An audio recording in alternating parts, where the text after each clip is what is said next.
Hi, this is Sarah, the Stitchin Mommy, and I'm going to demonstrate some stitching today, and I'll talk a little bit about it at the beginning and explain what I'm going to do, and then I'll just stitch so you can watch and stitch along if you'd like.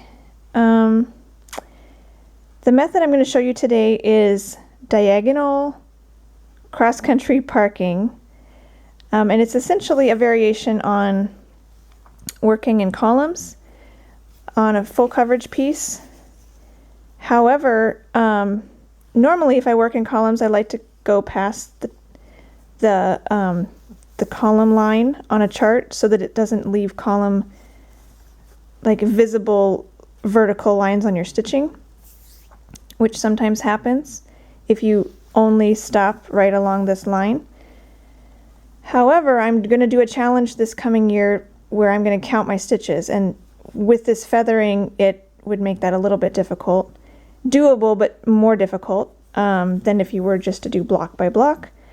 So a solution that I'm going to try is to stitch block by block diagonally, because the diagonal will keep you from having column lines on your finished piece, but it will also allow you to count your stitches a lot easier. On this piece, I'm not going to worry about the neatness of my stitches necessarily. I'm focusing more on speed and fewer needle thread changes and having to rethread my needle. So my main concern here is just an easy way of counting stitches and going fast.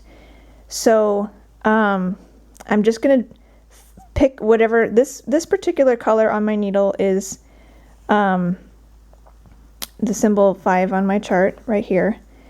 And I'm just going to do that color all the way down this diagonal until my thread runs out. If I have a short diagonal, I might go ahead and finish the whole diagonal, pull another thread if I need to, and then if I have thread left over, I'll park it the next time that symbol shows up in the following column, over here somewhere at the top. If I have a really long diagonal farther down the page, I think I'd probably just work my thread until it runs out and then go back up and pick the next symbol. And that's what I'm going to show you today, because that's a little bit more realistic, because I won't be in the top corner with super short diagonals for very long. Most of the time I'll have really long diagonals. So what I'll probably do, you could work block by block, and when you get to the bottom of your first block, then you could park it here and then go back up and pick the next symbol and then park it where that one occurs next. However, I'm trying to do as little parking as possible because I want to work on speed. So I will be doing cross country, the entire symbol throughout the entire diagonal before parking. So here we go.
Something I didn't mention before, how I mark my diagonals with a pencil. This is just how I like to do it.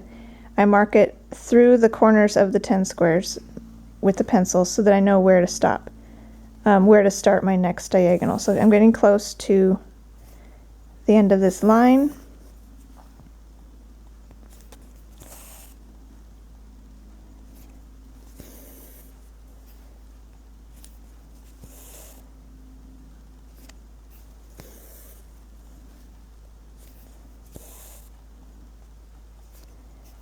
And my next symbol is directly below it, which is the first stitch in that particular diagonal, that particular row. And you can see the diagonal starting to form here.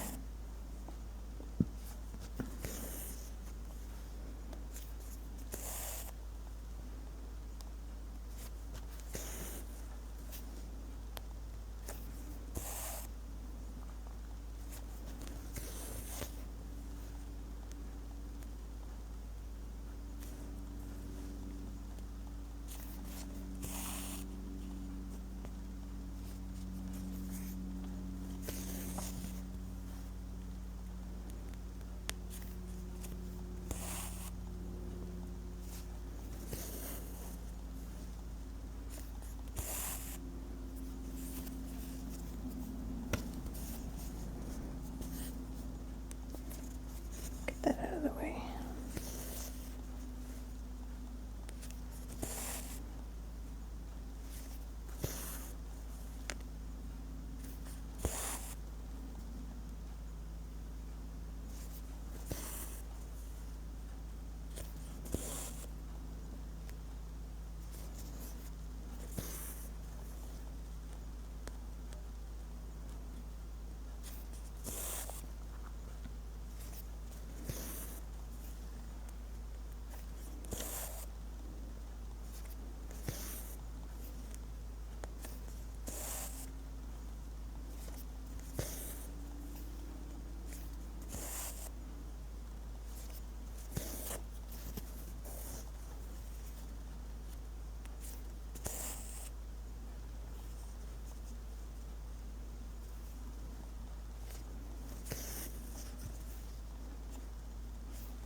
This is tricky on the page break. Here we go.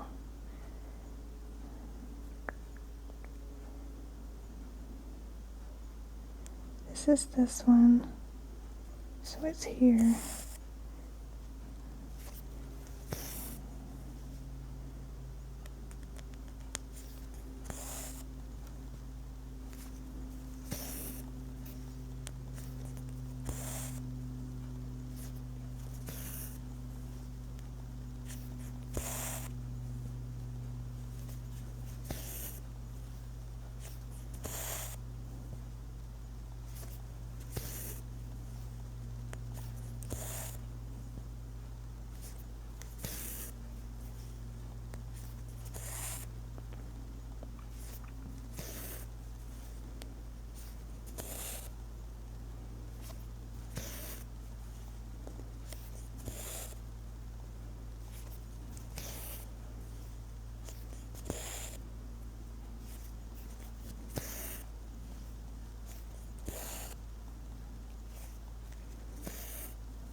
what do I want to do?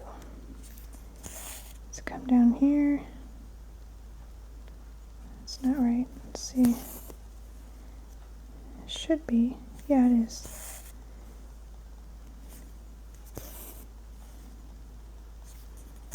Oops.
And I have moved into this next little block here.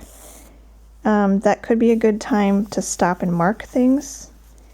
If you need to, you could mark every couple rows, you could mark every block, you could mark when your thread runs out.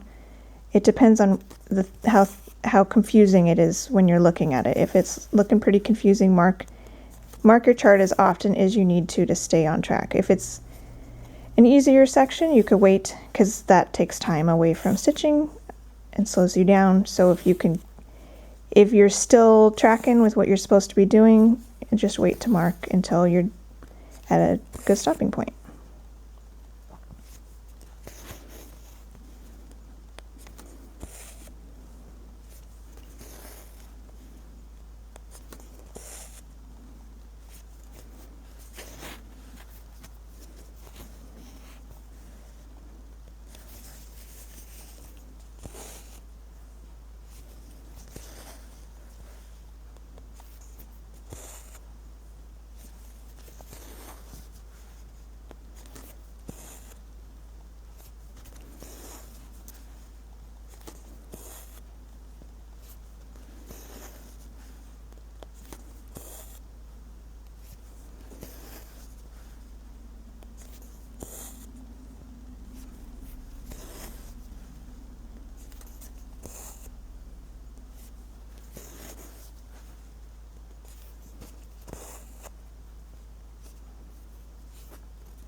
Alright, at this point I have more of this symbol down here, so you could choose to park this symbol where it occurs again in this section and start a new thread down here, and then park that thread where it continues down in this section. I'm a little bit torn, but I think I'm going to keep going. I kind of wanted to show you more up here. I think I want to keep going. I might just cut it out. So I'm going to flip this over, and just because I want to finish the diagonal and get that diagonal done.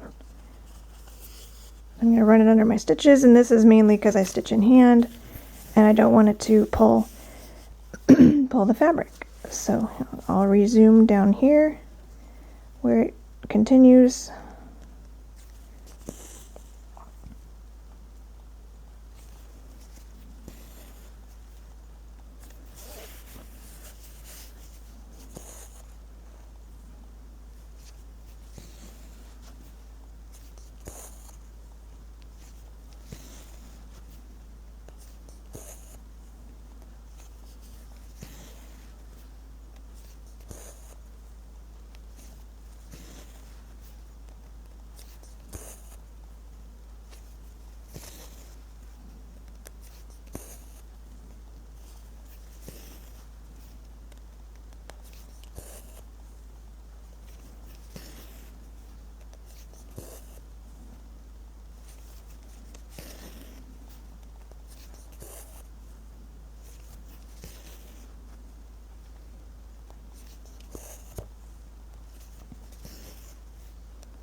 All right.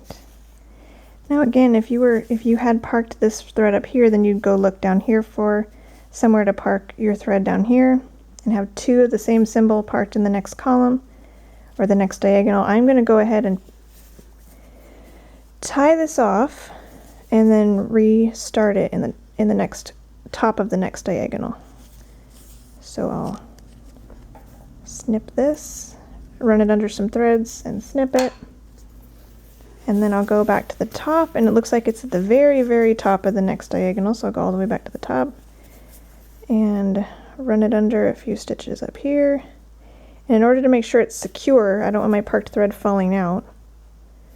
A lot of times I'll go ahead and stitch the first stitch or the first leg of the first stitch and park it in the second stitch. So let's see, we have, this is, that's where that one should be. So this is 6 in between, right there. So I'm going to go ahead and do the first leg of that stitch. And this is actually, this stitch right here is, I did like 2 years ago, and it's actually in the wrong spot, but I'm just going to leave it. So I'll make the next stitch right here, and then I can successfully park it without worrying about my thread falling out. Now I'll mark my chart. I'm going to go ahead and mark this one, which is where that one was. I use a pen to mark my parked thread, and I'm going to highlight a slash in this one so I know that that was a half stitch that I did. And I'll go ahead and mark all the ones that I just stitched.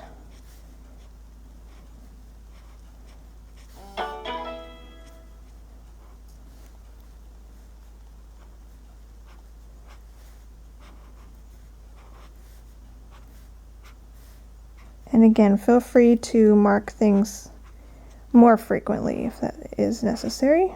And I will mark more frequently than this if the section I'm stitching is more complicated. Sometimes it's a little easier to pay attention to what's going on than at other times.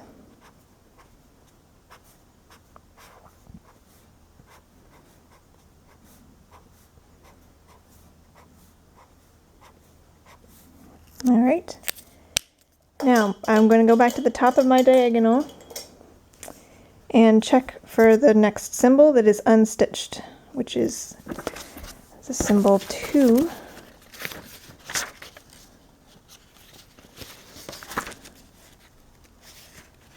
Which means now I have to go find it. I didn't get this ready ahead of time.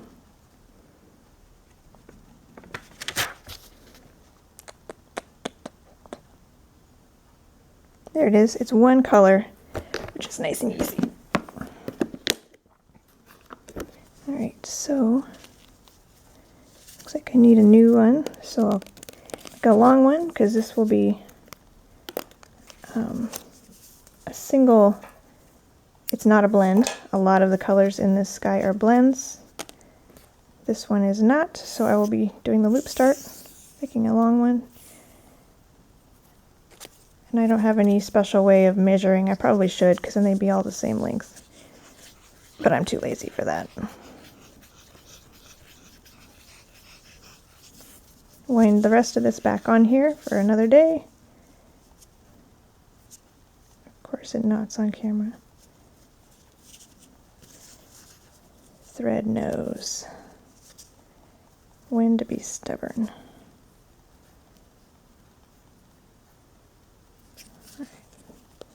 I'll fix that later. It's too finicky to do on camera. Alright. So I've shown this before in videos, but here's my loop start. Find the two ends of a really long piece.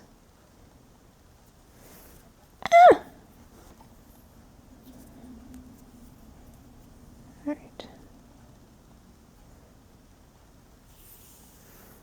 you go. Thread the needle with the two ends.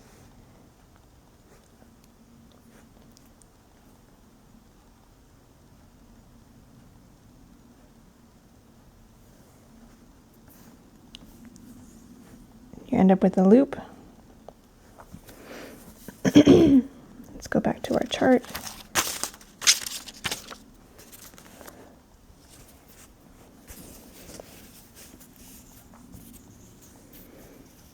I'm going to start right in these holes. So I'm going to come up, not all the way, oh yeah, and go back down as if I'm making my first stitch, but then I'm going to come to the back, catch the loop, and that's secure now.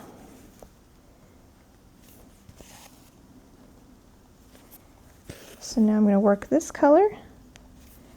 Looks like it is only here in the top section, which is nice.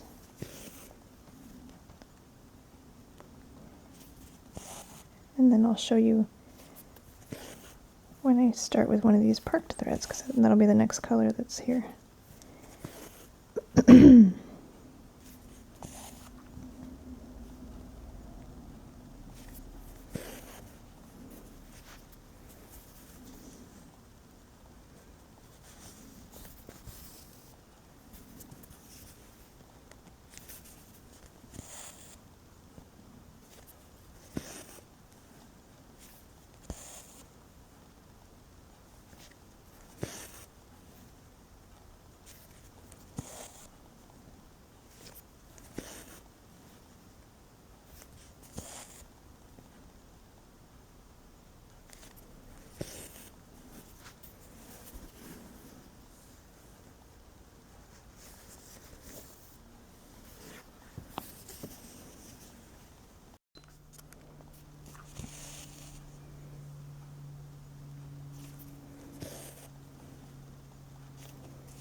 That's all of that color.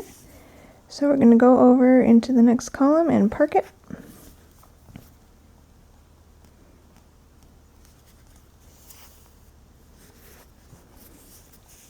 And it's going to appear, let's see, so 1, 2, 3, 4, 5.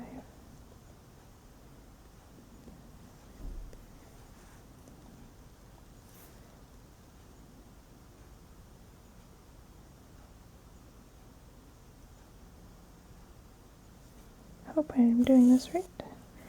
I think that's where it's parked. That one stitch that's wrong is throwing me off, so I'm hoping I'm doing this right. I will see when I get to the next column.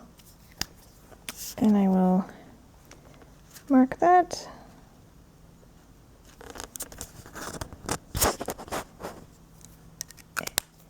And highlight the stitches that I just completed.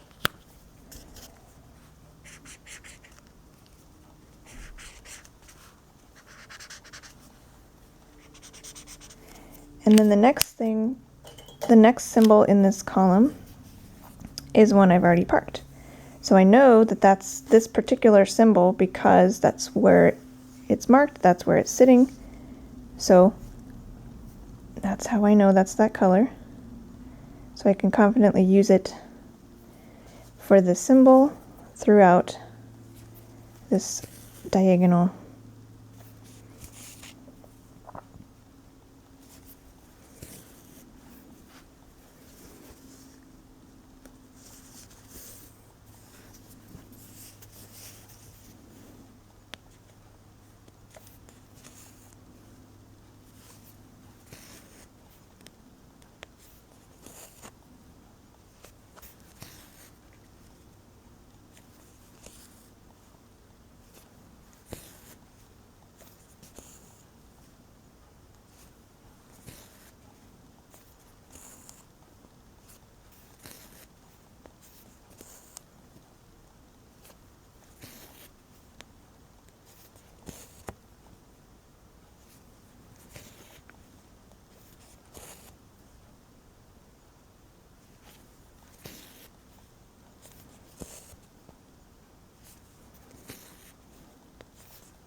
Alright, I think it's going to shut me off here. I hope you could see everything okay. Feel free to ask any questions in the comments, and happy